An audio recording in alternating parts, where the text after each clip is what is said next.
Ma'am ते दिवाळीच्या सुट्ट्यांचं सगळ्यांचं कसं द्यायचं सुट्ट्या ये ना बस आपण बोलूया. आणि गिफ्ट सॅलरी सगळ्यांना झाली ना क्रेडिट.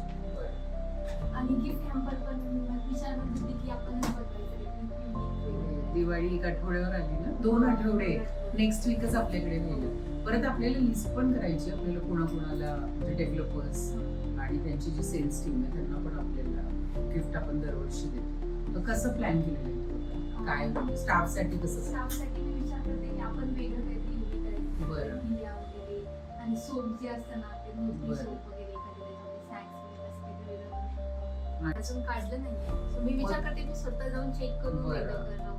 चांगलं आहे. प्राइसिंगचं काही आयडिया नाही.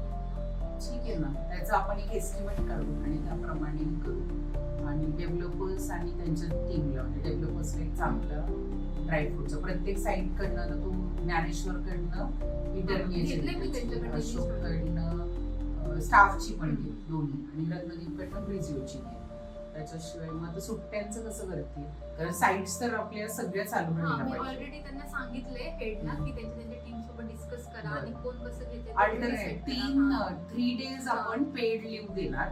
फक्त दिवाळीमध्ये साईट चालू राहणार. तर समजा एका साईटवर 2 जण आहे, त्यातल्या एकाने दिवाळीत सुट्टी घ्यायची, एकाने थांबायचं, आणि मग त्याप्रमाणे तो आला की दुसऱ्याला 3 डेज सुट्टी द्यायची.